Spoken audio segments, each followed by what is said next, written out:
Hey guys, it's Timmy here, and today's video is going to be about exclusives and what is really the big deal about them and how they can really affect certain games and the popularity certain games can get. So let's get into it. And as you can see, the gameplay here is some Titanfall, and Titanfall is actually one of the big exclusives for the Microsoft platforms, being the Xbox One, Xbox 360, and PC. Now, with Titanfall, it's supposedly this big thing that's actually selling the Xbox One and the whole like exclusivity with it being just Microsoft. So with people they're choosing between a PlayStation 4 or an Xbox one of the games that they're really looking for is Titanfall. Now Titanfall is this big exclusive for the Xbox platform, but it's also on 360 and PC, other platforms that people will most likely or could have and could choose to actually have the game on those other platforms while choosing a different console. Microsoft is even pushing like the Xbox One exclusivity with Titanfall so hard that they are bringing out a bundle with the Xbox One and Titanfall actually for a bit cheaper. I know it was in the UK, it was about like £30 cheaper is what they said. So it'll be cheaper. Obviously, I'm not sure if that bundle will be here in America. I'm not sure on that. You can look that up if you're interested.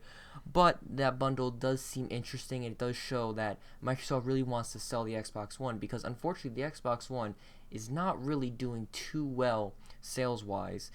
This I got this statistic from, it's a couple weeks old by now. It was actually before the PlayStation 4 launched in its home country of Japan.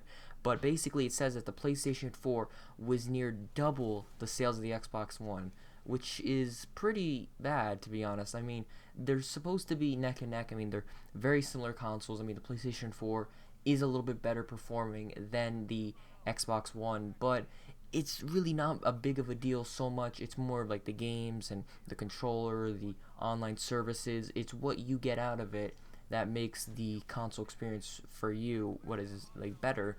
So it's really kind of sad to see that the divide between the two of them is very far apart. And with the PlayStation 4 launching in Japan and its home country, I'm assuming that the sales just absolutely skyrocketed there because the the Japanese people, they love their PlayStations, they love their JRPGs, they love all those types of games for the PlayStation, and unfortunately most of those aren't really towards Xbox and PC. That's why the PC like gaming frontier is not really there as much as say PlayStation because most of the people there, they don't really care for PC as much. And obviously this is a generalization. I mean, I bet there's some PC gamers in Japan, but I mean, it's just statistically there's not as many PC gamers in Japan as there say is in the US. Now, with the sales of Titanfall, it really shows how much Microsoft has a big point with it and having the exclusivity with it. Now, Titanfall on Xbox One. This is from last week, the 22nd. So the stats are a bit older now. Maybe they obviously went up, but Xbox One Titanfall has 319,555 pre-orders. Okay, Titanfall for Xbox 360 has 72,167 pre-orders, and Titanfall for PC has 71,984 pre-orders, showing that the Xbox One really is the Titanfall machine, if you want to say that, because it's being licensed for Titanfall, and the exclusivity with Titanfall for the Xbox One is really selling it, which is interesting. It's really also interesting to show how close the PC and the Xbox 360 version are, and I'm assuming that the PC version will pass it eventually. I mean, the 360 version, I'm not sure how that's going to go. It's actually not being developed by Respawn Entertainment. Is actually being ported over to 360 from a different company that I'm not sure what they have done. It's just so it's kind of disheartening because I know some of my friends actually have 360, so and they're not able to get an Xbox One or a PC. So it'll be hopefully that the 360 version of Titanfall will be good and we won't have any like bad reviews saying the Xbox One version is good, the PC version is good, but the 360 version is really lacking. It's a bad port, FPS issues, stuff like that. They really like ruin the image of Titanfall, which is supposedly this really good game. Now, the whole commentary that I was talking about, I was saying exclusivity and is it a good thing or a bad thing?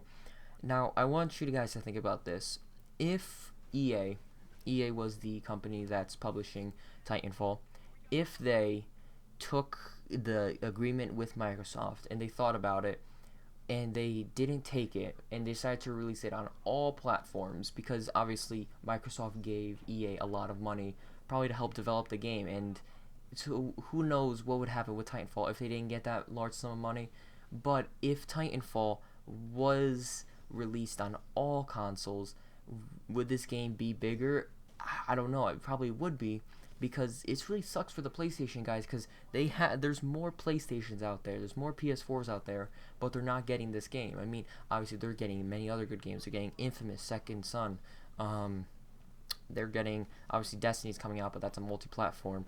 But they're getting a lot of games, and it's really interesting to see how it works out with like the PlayStation 4 being out there more, and the Xbox One having the exclusivity with the Titanfall. So we'll see how things work in the future. I mean, Titanfall's a little bit more than a week away, so it's definitely going to be interesting. So yeah, guys, that's what I think about exclusivity and Titanfall and this whole thing. I'm just really excited for Titanfall. That's why I keep talking about it so much. But yeah, you know, get an Xbox One if you really like Titanfall, or if you have a PS4. I mean, you can just get a PC. It works out pretty well. You can just get like a $600 gaming PC and play it better than both of those consoles. I'm kidding. Anyway, but you know it's the truth. Anyway, guys, yeah, that's about it. I mean, next week they actually did announce a new GTA update with some new DLC. Maybe I'll do a video on that, like I did the Valentine's Day video, the Valentine's Day Massacre video, which was about a couple weeks ago. Now I might do a video on that, but we'll see. But yeah, guys, hope you enjoyed this video. Leave a comment down below what you think about exclusivity and everything else, because it's really interesting to hear you guys' opinion about that. And yeah, so leave a like, comment, subscribe, favorite, you know, all that stuff. And I'll see you all next time.